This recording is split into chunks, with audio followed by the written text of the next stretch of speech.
નવી રેસિપી લીલા વટાણામાં ચણાનો લોટ નાખી તો જુઓ. Hello friends, welcome to kitchen art. શું ફ્રેન્ડ્સ, તમે ક્યારેય લીલા વટાણામાં ચણાનો લોટ નાખીને ક્યારેય કોઈ રેસિપી બનાવી છે? જો ન બનાવી હોય તો આ વિડીયોને એન્ડ સુધી જરૂરથી જોજો, કારણ કે આજે આપણે લીલા વટાણા, લીલી કોથમરી અને લીલી ડુંગળીનો ઉપયોગ કરીને ખૂબ જ સરસ રેસિપી બનાવીશું. આલુ મટર, મટર પનીર બધું ખાવાનું ભૂલી જશો જ્યારે તમે આ રેસિપી બનાવશો.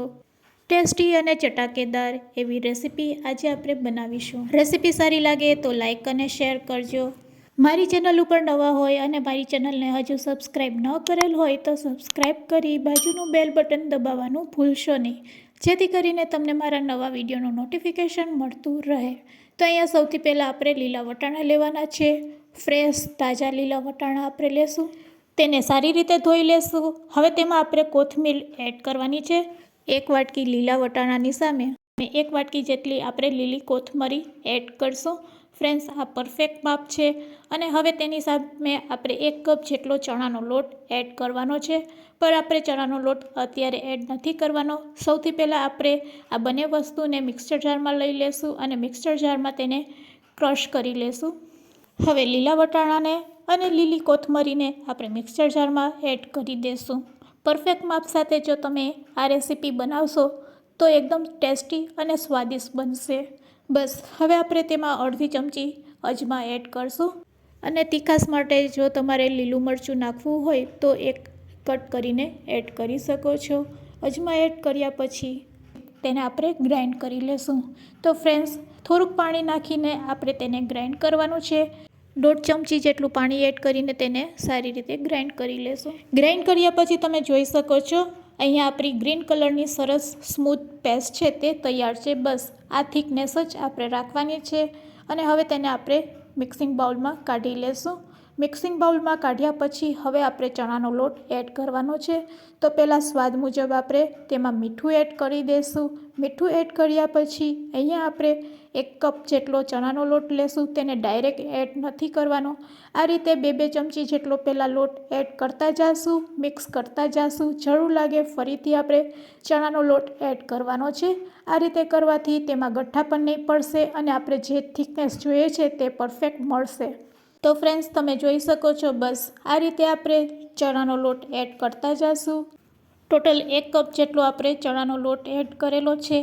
આટલો લોટ પરફેક્ટ છે આ બેટર બનાવવા માટે.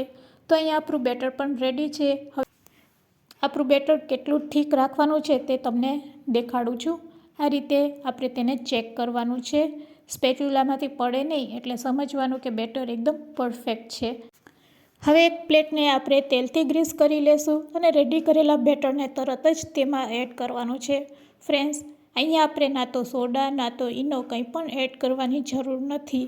બધું બેટર છે એ પ્લેટમાં લીધા પછી તેને આપણે આ રીતે સ્પ્રેડ કરી દઈશું. બેટરને વ્યવસ્થિત સેટ કર્યા પછી તેમાં આપણે લાલ મરચું સ્પ્રેડ કરી દઈશું અને થોડાક તલ પણ સ્પ્રેડ કરીશું. તો અહીં આપણી ડીશ તો રેડી છે. ચાલો હવે ગેસ તરફ જઈશું. કઢાઈમાં પાણી ગરમ થઈ ગયું છે તો સ્ટેન્ડ ઉપર આપણે પ્લેટને સેટ કરી દઈશું. આ રીતે પ્લેટને સેટ કર્યા પછી ઉપરથી આપણે લીડથી તેને ઢાંકી દઈશું. 5 થી 7 મિનિટ માટે હાઈ ફ્લેમ ઉપર તેને થવા દેશું. એટલે સરસ આપણી પ્લેટ છે તે સ્ટીમ થઈ જશે. 7 મિનિટ થઈ ગઈ છે. ચાલો આપણે આપણી ઢોકળીને ચેક કરી લેશું. તો ફ્રેન્ડ્સ, એકદમ સરસ ઢોકળી છે તે આપણી પાકી ગઈ છે. આ રીતે તમે સળી અથવા તો ચાકુથી ચેક કરી શકો છો. હવે તેને આપણે રૂમ ટેમ્પરેચર ઉપર આવવા દેશું. ઠરી જાય પછી તેમાં આપણે ચાકુથી કટ લગાડીશું અને તેના આ રીતના નાના નાના ટુકડા કરી લેશું. ફ્રેન્ડ્સ, આ ઢોકળીને આપણે વઘારવાના છે, તેનું શાક બનાવવાના છે, એટલે મેં નાની સાઇઝમાં તેને કટ કરેલ છે. તો ફ્રેન્ડ્સ, જુઓ કેટલી સોફ્ટ આપણી ઢોકળી છે તે રેડી થઈ છે. આને તમે વઘારીને ચટણી સાથે પણ એન્જોય કરી શકો છો અને જો તમારે વઘારવા ન હોય તો આ રીતે પણ એન્જોય કરી શકો છો. જો લીલી ઢોકળીનું તમે ક્યારેય શાક ન બનાવેલું હોય તો એકવાર ચોક્કસથી ટ્રાય કરજો.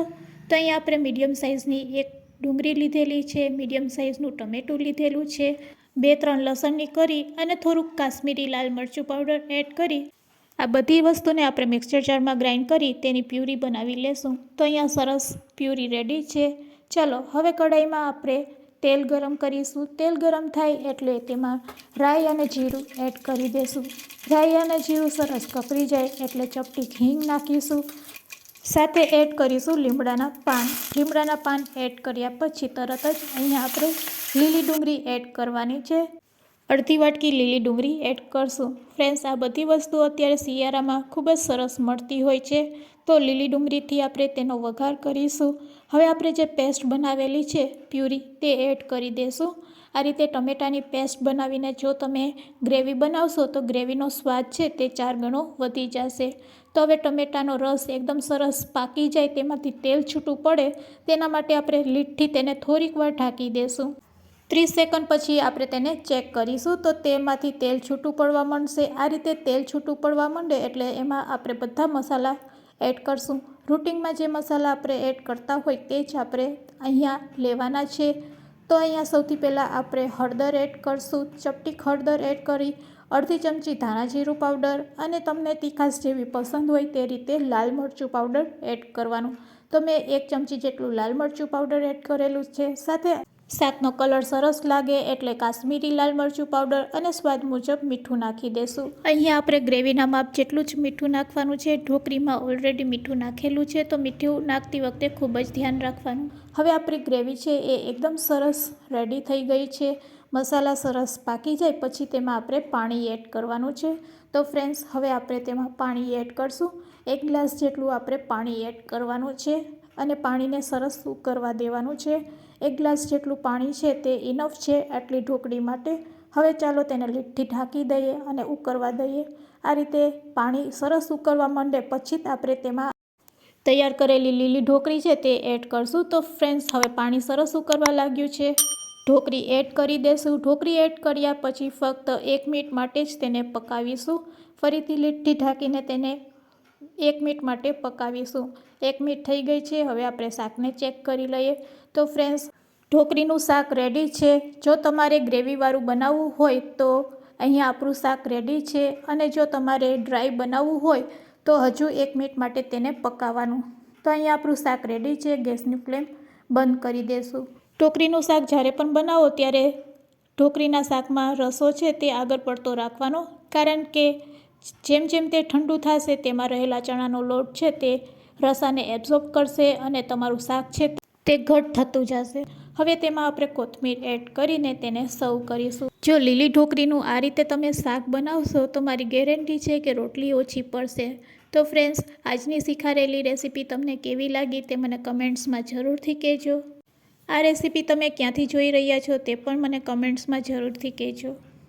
શાક બનાવવાની આ રીત તમને સારી લાગી હોય તો તમારા ફ્રેન્ડ્સ, મિત્ર અને ગ્રુપમાં શેર કરવાનું ભૂલશો નહીં. મારી ચેનલને સબસ્ક્રાઈબ ન કરેલ હોય તો સબસ્ક્રાઈબ પણ જરૂરથી કરી લેજો. Thanks for watching. ફરી મળીશું એક નવી રેસીપી સાથે.